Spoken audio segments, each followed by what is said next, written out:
La journée commence bien. J'étais dehors, je travaillais et je suis montée. Et qu'est-ce que j'ai trouvé? Une pièce. Est-ce qu'on la voit ici? Et pour moi, c'est un signe des anges. Alors, est-ce que vous faites attention à ça, vous aussi? Les pièces, pour moi, c'est ce qui balise un peu mon chemin.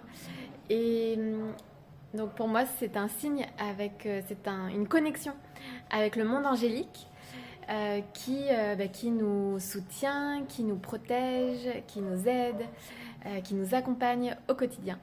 Et donc, en fait, je suis venue là dans la chambre, je sais plus trop pourquoi, et puis je suis tombée sur cette pièce. Et j'en ai trouvé d'autres après. Il y en avait une autre sur le lit de ma coloc ici, et j'en ai vu une autre aussi dans la cuisine. Donc j'en ai vu trois pièces en l'espace de 5 minutes. Et donc pour moi, voilà, c'est la connexion au monde angélique. Mais on peut le voir aussi comme l'abondance, peut-être aussi. En tout cas, c'est un signe positif. Donc la journée commence bien, nous sommes accompagnés, soutenus. Il faut avoir la foi parce que Dieu pourvoit. J'ai fait des vidéos sur le sujet parce que c'est vraiment ce que j'expérimente au quotidien. Voilà, nous ne sommes pas seuls. Et voilà, et on travaille en collaboration avec le monde invisible mais bien réel. Et voilà, et donc on est dans cette énergie de vie qui crée et cette énergie de joie. D'ailleurs, quand je suis arrivée dans la chambre, donc je suis tombée sur ma coloc de chambre, on s'est dit bonjour et elle m'a dit ah viens on se fait un câlin, et d'abord on a fait un hug et ensuite j'ai vu la pièce. Donc en fait il y avait ce lien aussi, cette petite association sympa et voilà, toujours réconfortant. Ces signes de la vie, des anges, et puis parce que parfois on peut avoir le moral un peu bas, mais non en fait, puisque la vie nous soutient et la vie nous le montre.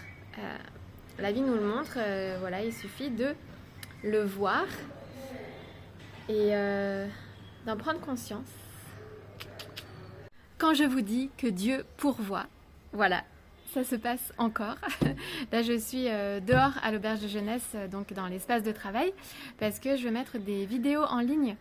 Et donc, je n'ai pas encore mangé. Et qu'est-ce qui m'arrive?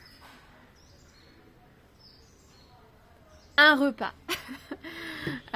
C'est la personne qui travaille ici, avec qui je suis assez régulièrement, on est amis, et elle m'a vue, elle m'a dit attends, je t'apporte à manger. Et voilà, Dieu pourvoit. Donc on peut avancer sans peur, sans inquiétude, dans la confiance et la foi. Et Dieu pourvoit malgré les apparences, malgré ce que le mental peut penser en fait.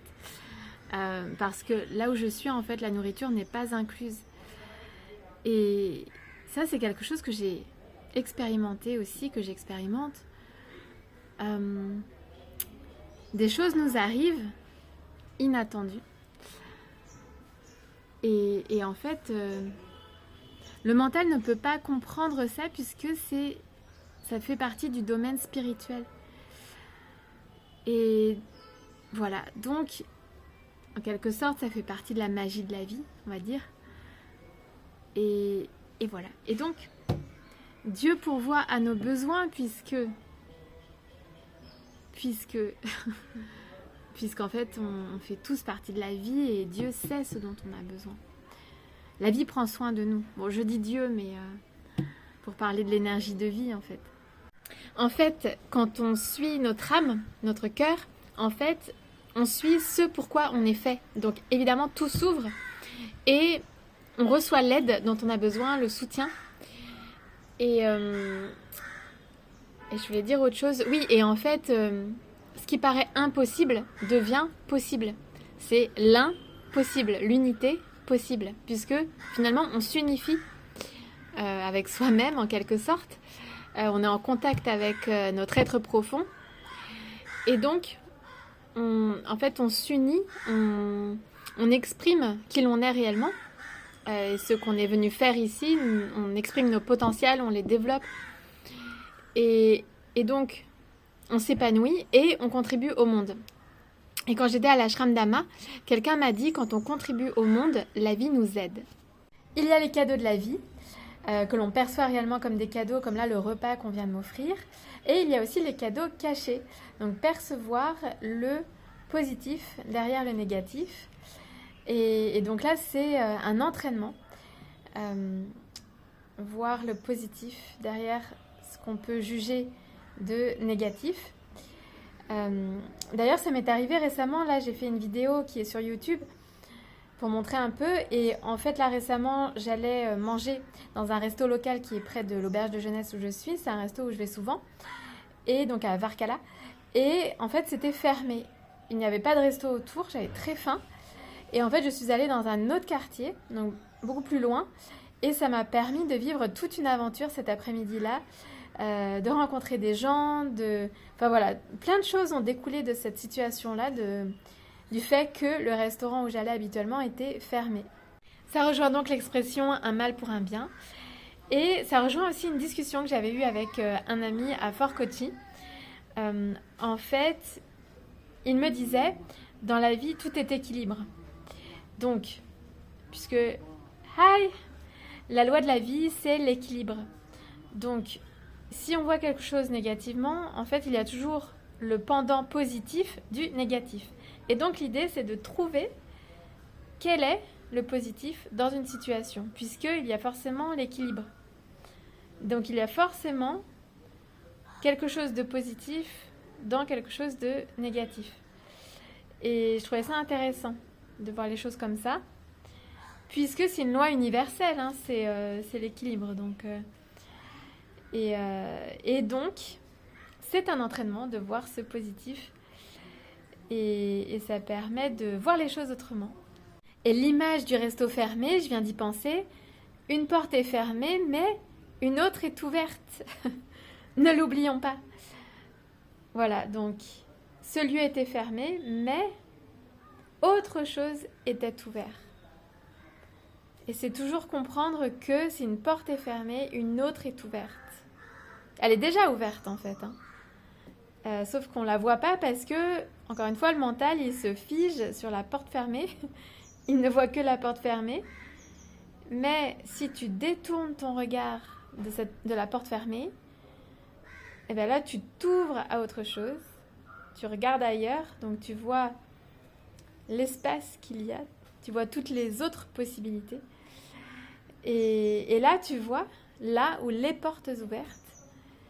Et là, il y a plein de choses, en fait, qui t'attendent. Je parlais justement de portes fermées. Et là, c'est marrant parce que le resto où je voulais aller est justement fermé. Donc là, je vais aller, je cherche donc d'autres petits restos locaux. Et c'est chouette parce que ça va me permettre de découvrir un autre lieu. Et c'est toujours bien de changer. Et parfois, on ne le fait pas de nous-mêmes, en fait. Et la vie nous pousse à changer de temps en temps. Voilà. Donc, on va voir ce que ça va donner. Alors, il s'est passé plein de choses. Donc, je suis allée à un resto local ce soir donc, pour manger. En fait, il était fermé. Et comme je disais dans une autre story, quand une porte est fermée, une autre est déjà ouverte. Donc, j'ai continué un peu plus loin. Là, j'ai trouvé un autre resto, un petit resto local aussi. Et là, j'ai rencontré un Indien, on a commencé à parler. Et là, il me dit qu'il y a un festival, donc là, c'est la saison des festivals. Et il m'a dit qu'il y avait un festival pas loin, avec plein de choses à voir, tout ça. Et il m'a proposé d'aller avec lui. Et donc, je me suis retrouvée une fois de plus à scooter.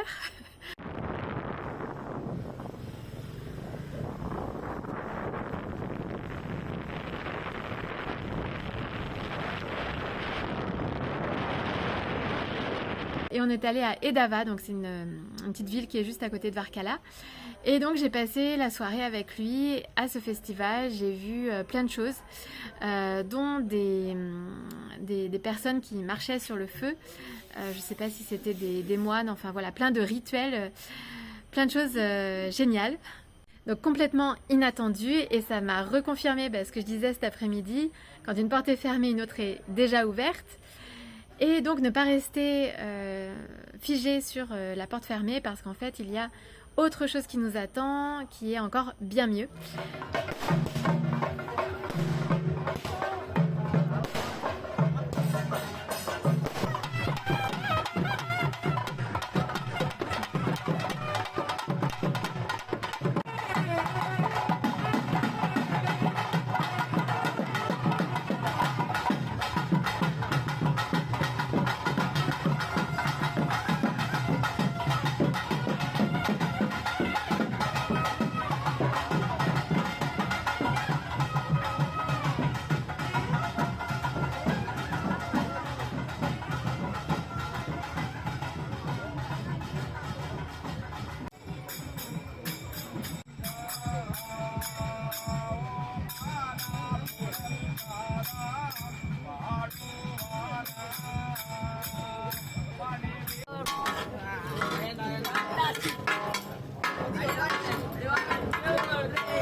Can you tell me the name? Murtava.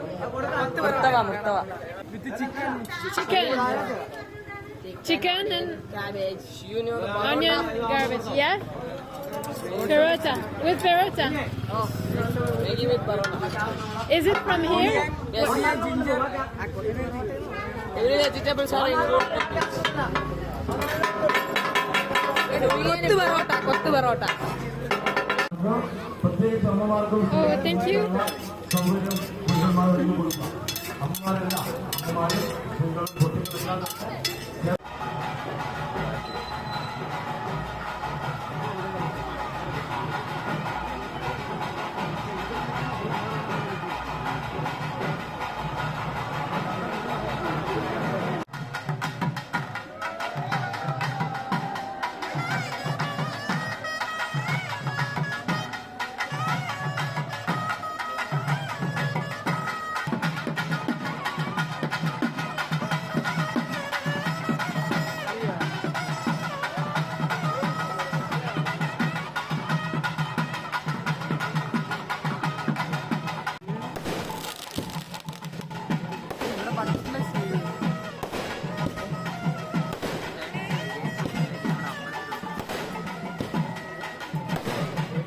Et autre chose aussi, ces produits. En fait, aujourd'hui, j'ai demandé des signes à la vie, à l'univers, pour savoir où aller après Varkala. Donc j'ai vraiment l'intuition, le ressenti d'aller plus vers le sud, mais j'ai quand même demandé des signes. Donc j'ai demandé à entendre le mot Trivandrum, donc c'est une ville qui est dans le sud du Kerala, d'ailleurs je crois que c'est la capitale du Kerala. Et au resto où je suis allée, je m'assois devant quelqu'un, donc c'est pas l'Indien avec qui je suis allée à un festival, c'était quelqu'un d'autre. Et on commence à parler et je lui dis d'où êtes-vous? Et là il me dit de Trivandrum.